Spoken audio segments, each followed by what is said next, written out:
Hi, folks. Rob Goller here. Thank you for joining me for our weekly history discussions. Always great to have people give me ideas and feedback, which has been happening quite a bit. So much so I haven't been able to keep up with some of the topic ideas. So I am trying to respond when I can and putting them in the hopper. And I just don't have enough weeks to handle some of the topics, number of topics that I've been given ideas. So just stay tuned and I'll get to them eventually. Some of them take a little bit more research, some of the great questions we're getting. I did have another topic suggestion this week for about the weather, but we've been talking about the weather quite a bit in recent weeks. And today, I go live on Tuesday. Some of you watch later. But this week is supposed to be sunny and warm, and I don't want to talk about winter. So we'll save that for when we have snow again. This week, this idea came from somebody who asked about the elevation of the railroad tracks. Now, here in East Aurora, our railroad tracks are above. We have railroad bridges, viaducts, above most of our streets. Girard, Main Street, Oakwood, and Olean, and then they cut persons off. So you have to go around when it used to be able to go over a railroad track. And that got me thinking about the role of the railroad in small towns, and especially in our small town here in East Aurora. But the story is probably the same. Not probably, it is the same generally for most small towns with a railroad. And I am very intrigued by the railroad. I do a lot of study of the railroad. I am interested in a lot of my research in how the railroad, the amount of impact the railroad has on small communities like ours. It's just amazing how much the railroad had an impact on the community. So first things first, going back into the mid 1800s, it took decades for us to actually get a railroad coming through our community. And I'm talking today about the village. There's also a railroad that goes through West Falls, separate railroad, and other communities. But a lot of the stories are very similar. East Aurora, the village here, there were several companies, a couple companies trying to bring a railroad, and some of the investors and some of the people who were involved actually lived here. We're actually pushing to get a railroad to our community because it meant money. It meant prosperity. You'll watch any old TV show or read any old books, and it is true. The railroad equaled prosperity, and because it opened up whole new markets. So we had quite a few companies, quite a few efforts actually for a town our size. And remember, we were just outside of Buffalo. As soon as we have to remember too, there was the Native American reservation, the Buffalo Creek Reservation, just above us, just north of us, excuse me, in what is today West Seneca, Marilla, Elma, and in that just north of us. So we actually were technically disconnected from the city of Buffalo until just before the Civil War, and because it was sovereign land. So you couldn't really build a railroad if you even wanted to through that. There were roads, but technically speaking, there was no way to do rights of way and the railroad owning property on the Native American reservation without quite a bit of treaty discussions. Well, long story short, very long story short, and it is probably a great topic for another day, is the Buffalo Creek Reservation was relinquished through lots of controversial ways from the Senecas to the United States government. So the United States had access to that land after that Buffalo Creek Reservation land was relinquished. Again, we can talk about that another day because there's all sorts of things related to that. So that's when the railroads could really start building in between Buffalo and places like East Aurora, Holland, Franklinville, Olean, all the way down, and it ended up being all the way down to Washington, D.C. and beyond. Well, eventually the railroad that did come arrived right after the Civil War, 1867, December of 1867, the first train came through, and this was interesting because the way that the railroad path came through our community, they were actually fighting. We have the east end of East Aurora and the west end of East Aurora. There were actually two distinct hamlets, and at one point the village of Willink at the west end, and they both wanted the railroad because, of course, you want that prosperity that comes with it.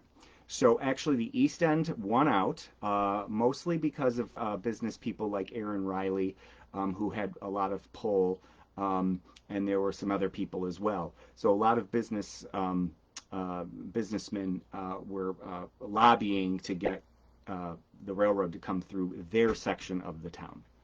So we have the railroad tracks come right through what would be known as the Upper Village, the East Village, and that led to prosperity for that end of the village. The other end of the village did fine too, but the east end of the village, where the railroad tracks came through, almost immediately saw the development of lumber yards, cheese factories. The Richardson and Beebe cheese factory, the building is still there, right next to the railroad.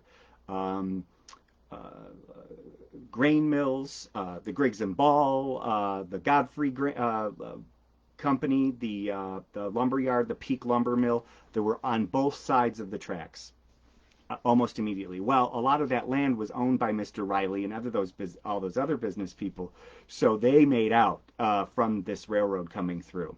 So prosperity coming, tourism, if you want. We had an opera house built in the 1880s and 90s. So people were in addition from people East Aurora going into Buffalo, people from Buffalo could make excursions out to East Aurora. We had the Fillmore Park, which was a tourist attraction over on Lapham Road on land formerly owned by Millard Fillmore's parents. And people would come out on train excursions. People would go to take trains out to Arcade, further south. Brought a lot of people here, and our hotels boomed. Again, we had an opera house that attracted entertainment. Remember, this is the day before television and movie theaters. So the railroad comes in, and it does exactly what the people who were investing in it and living here, and business people in East Aurora, that were expecting it. However, so we loved the railroad, right? It brought prosperity to our community as expected. However, quickly we discovered a lot of downsides that a lot of people might not have realized. So the railroad brought more people. It brought people who were spending money here, but it also brought people who were stealing money here. Quite a few criminal element came on the railroad. The idea, what you read in books and what you see in the movies, the so-called, they called them hobos, and tramps, they would call them, coming on the railroad. That was true. They were coming on the railroad, and it became a big problem for our little village of East Aurora.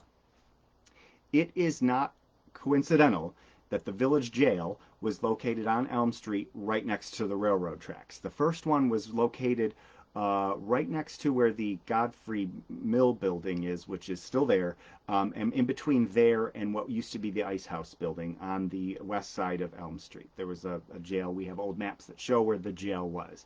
And then when they built the chemical engine fire company at the corner, which is still there, it's Second Nature Flower Store, they put the jail in there. And it was a holding cell.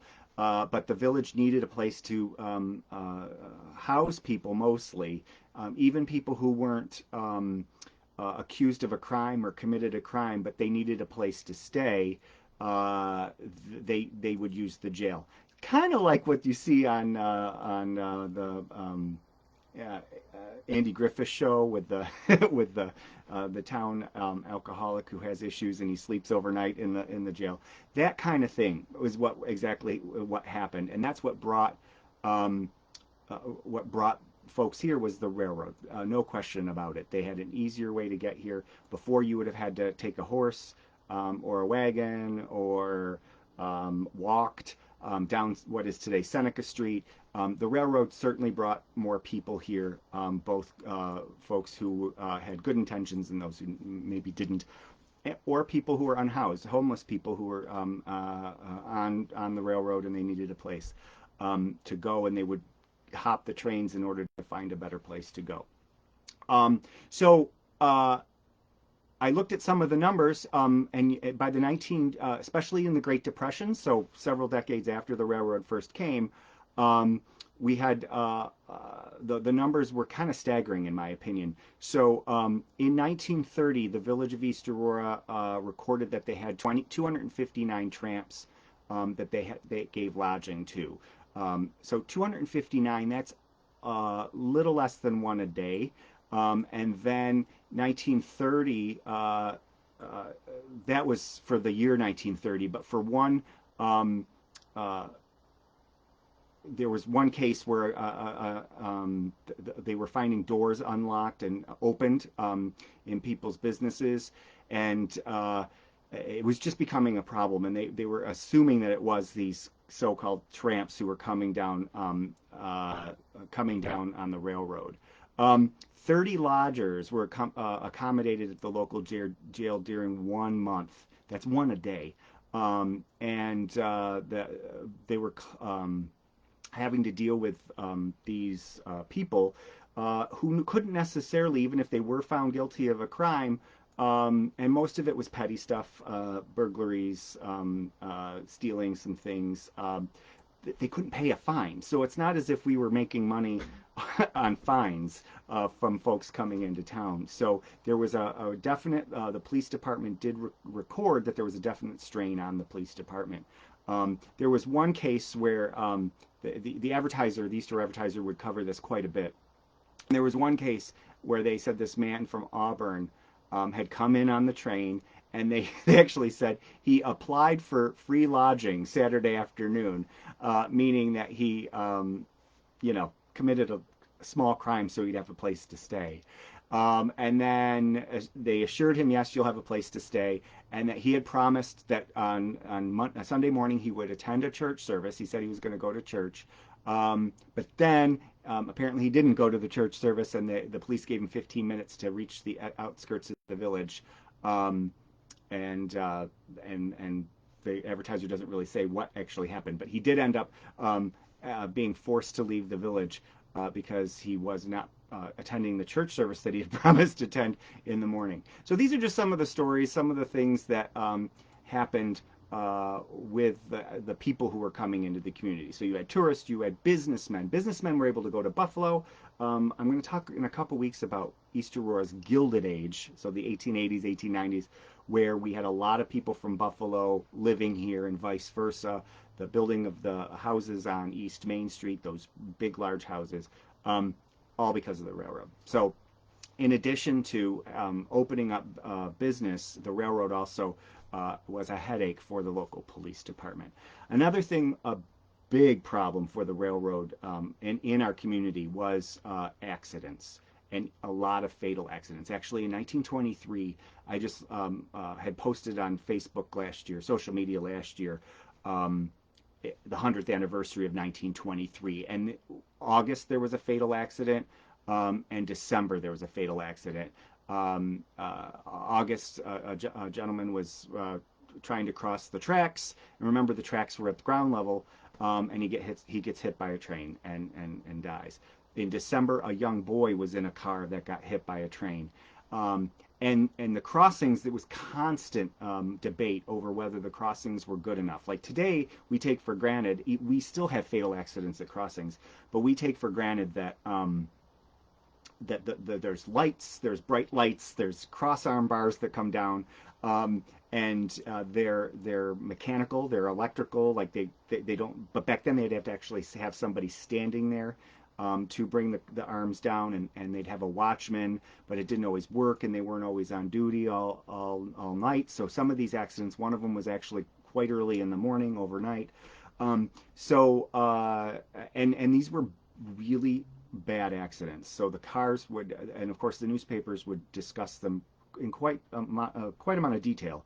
But the automobiles or even people who are trying to cross were not just struck, they were hit and carried quite a bit. Cars were carried quite a bit. So your chances of survival were quite tough. people who lost limbs, amputations because of the train, um, and it was because you have this railroad and multiple tracks too, going through right smack dab through a village. In some communities, the railroad was on the outskirts, but here in ours and in some others, the prosperity we wanted by having the railroad go right through the middle came with the safety issues. So that led to the amount of accidents plus the time people had to wait at the railroad crossing as trains were either passing or waiting. Remember, if trains were unloading, there were some side tracks, but some days they would be sitting there, the commuter train would be sitting there, blocking Main Street, blocking Oakwood, and your cars couldn't get from one side to the other. So then you had this game where people were trying to go around, and it was just a burden, but also there was some safety issues with it. So two things: the safety issue of people getting hit, but also the inconvenience of having trains blocking Main Street, led to the elevation of the tracks in 1934. Now, when we look at this, we think, oh, they elevated the tracks, everything was fine. It took decades to get this fixed. They had been talking about elevating the tracks for a very long time. So it wasn't this overnight solution to get the tracks elevated. And there were debates over whether all the streets should have bridges. And for instance, Persons didn't get a crossing, so now they have a elevated railroad cutting off two sides of Persons Street. And also with the prosperity came an industrial corridor. Elm Street was full of the industry, and Oakwood on the other side, where the Oakwood Plaza is today, that was a lumber yard. You had coal industry, mills, and lots of activity there. And it would have been noisy. There would have been a lot of people working in a very concentrated area. So it's not like today where you go get your coffee and your muffins and your danishes and your croissants. On Elm Street, it was a very busy, dirty, because it was an industrial area of the 1800s, early 1900s, and it was a very different place. And it was right in the middle of the village, and again, parents would there was articles in the paper about parents telling their children not to go in that area because of the safety issues, but also of the criminal elements that were coming into the community via the train. So that was a major issue was the safety at the crossing. And one other thing that I came across with the train, and I never thought about it before, but we today have car deer accidents quite a bit. It's just part of our life. The deer are out, but before the automobile, deer were still roaming around, but the cars didn't go as fast, and you rarely read about car deer collisions because the cars were now fewer people had cars.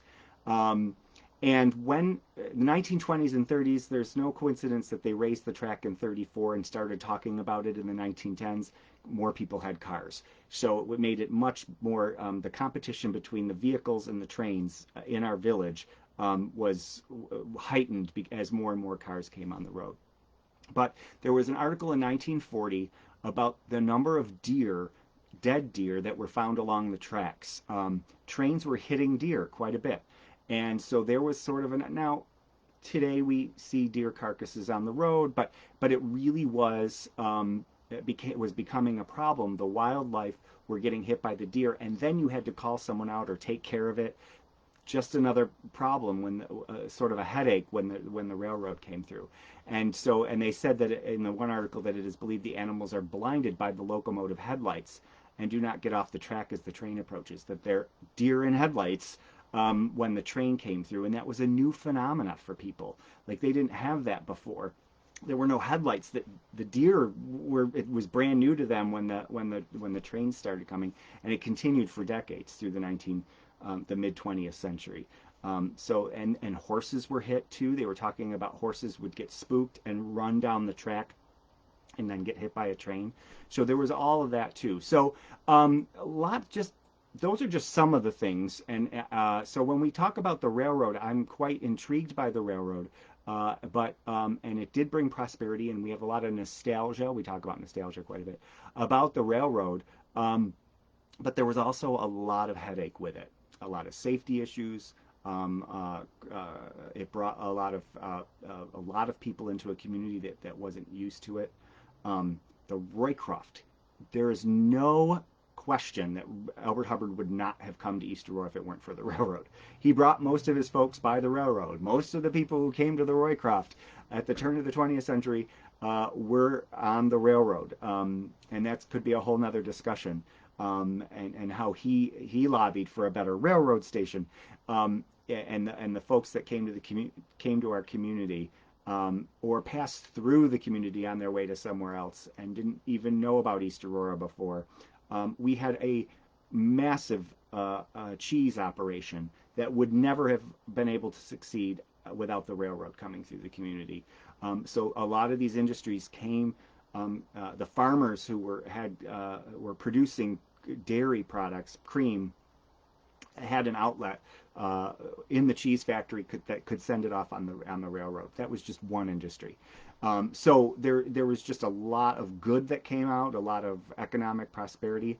But on the other side, it was a huge headache in the community when it came to safety and the number of people that were coming into the community. And again, I just leave you with the thought that it's just sort of kind of really symbolic. I think that the village jail was located within steps of of the railroad track. Just to give you some perspective on that. All right, thank you for this great idea. Someone had asked about the raising of the tracks, and that was in 1934, and gave me an opportunity to chat a little bit about the railroads in our community. Again, if you have any comments, suggestions, ideas, feel free to pop them either in the comment section or send me a private message. If you want to watch these videos, not on Facebook, they're also available on YouTube, Robert Lowell Goller. And thanks for keeping history alive. I really appreciate it. This project is doing very well. I'm getting great feedback, and that's because you're listening. So feel free to share, comment, like the page if you haven't done so already. Thanks a lot. Enjoy this spring weather we're going to be having, and we'll see you next time.